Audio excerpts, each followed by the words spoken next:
Hello दोस्तों, welcome to the channel. 17 सितंबर 2022 को 70 साल बाद भारत में चीतों की वापसी हुई।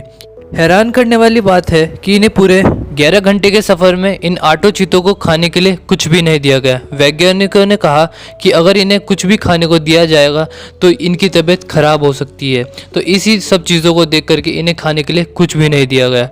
8 चीतों को स्पेशल बोइंग 747 विमान से भारत के जयपुर में उतारा गया और ख़ास बात यह है कि इस प्लेन के बाहरी हिस्से पर टाइगर का डिज़ाइन बनाया गया। इसके बाद जयपुर से इंडियन एयरफोर्स के लड़ाकू हेलीकॉप्टर चिनूक हेलीकॉप्टर ने 8 चीतों को कुनुक नेशनल पार्क में पहुंचाया, जो कि मध्य प्रदेश के भोपाल में स्थित है।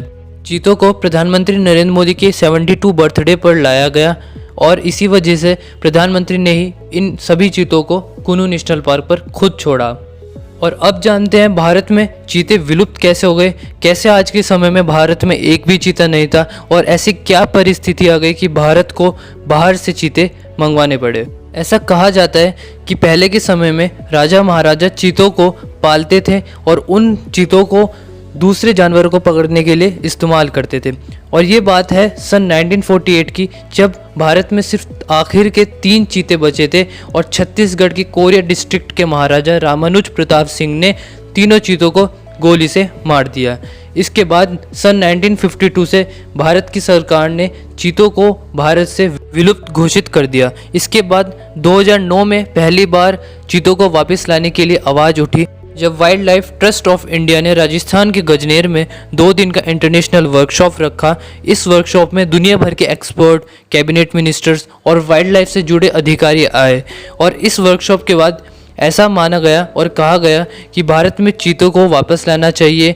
और इसके पीछे की वजह बहुत सारी बताई गई। उनमें से एक वजह यह बताई गई कि भारत में चीतों के विलुप्त होने के बाद ग्रासलैंड की इकोलॉजी भी खराब हुई और उसे ठीक करना था, क्योंकि चीता अम्ब्रेला प्रजाति का एक जीव है।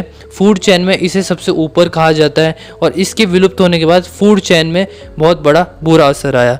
कई रिसर्चों के बाद पता चला कि ईरान के चीतों का जेनेटिक्स भारतीय एनवायरनमेंट के अकॉर्डिंग बिल्कुल सही है, यानी ईरान के चीते भारत में बड़े हो सकते हैं और सर्वाइव कर सकते हैं। इसके बाद भारतीय सरकार ने ईरान से चीते मंगाने का प्रस्ताव रखा, लेकिन चीतों के बदले ईरान सरकार ने भारतीय शेरों की मांग की। इसके बाद भारतीय सरकार ने यह प्रस्ताव ठुकरा दिया और कुछ समय बाद पता चला कि नामीबिया के चीतों का जेनेटिक्स ईरान के चीतों के जेनेटिक्स से मिलता है। इसके बाद नामीबिया से 8 चीतों को मंगाने के लिए फैसला लिया गया। ये 8 चीते पिछले साल नवंबर में आने थे, लेकिन कोरोना की वजह से यह प्रोजेक्ट टल गया।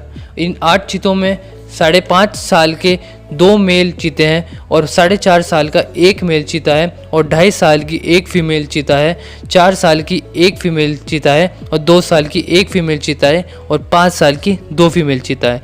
इसी तरीके से ये पूरे 8 हैं और कहा जाता है इनमें से 2 चीते भाई भाई हैं और बिल्कुल दोस्त की तरह हमेशा साथ रहते हैं। अब सवाल आता है कि भारत में चीतों को लाने के बाद कुनू नेशनल पार्क में ही उन्हें क्यों रखा गया। भारत की और नामीबिया के रिसर्चर्स और वैज्ञानिकों ने मिलकर रिसर्च और सर्वे किया, जिसमें भारत के वैज्ञानिक नामीबिया गए, वहाँ के वैज्ञानिक भारत आए और ये डिसाइड किया गया मध्य प्रदेश के भोपाल में स्थित कुनू नेशनल पार्क इन चीतों के लिए सबसे सेफ जगह है। इस वातावरण में वो आराम से सर्वाइव कर सकते हैं और एक लंबा जीवन यापन कर सकते हैं। इसके आसपास के एरिया में हर जगह हरियाली है, नदी है और छोटे पहाड़ है। कुल मिलाकर यह चीतों के लिए सबसे सुरक्षित जगह थी। इसी वजह से इसी नेशनल पार्क को इन चीतों के लिए चुना गया। सुरक्षा को और मजबूत करने के लिए इनके गले में रेडियो कॉलर्स लगाए गए और इन्हें सैटेलाइट से ट्रैक किया जाता है ताकि इनकी हर हलचल का पता लगा सके और ये किस जगह पर मौजूद है उसका भी पता लगा सके। हर 5 किलोमीटर के दायरे में सीसीटीवी कैमरे भी लगाए गए। चीतों का सबसे मनपसंद शिकार है चीतल हिरन। इसी वजह से राजगढ़ के चिड़ियाघर से 200 चीतल हिरन मंगाए गए। कुछ समय बाद इन सभी चीतों को पास के जंगल में छोड़ दिया जाएगा और ये भारत का नामीबिया के साथ 5 साल का प्रोजेक्ट है, जिसमें आगे भी और चीते भारत में मंगाए जा सकते हैं। इसी तरीके से भारत में चीतों की संख्याओं को बढ़ाने का कार्य किया जा रहा है और आशा है कि आगे आने वाले समय में और चीते भारत में देखने को मिलेंगे।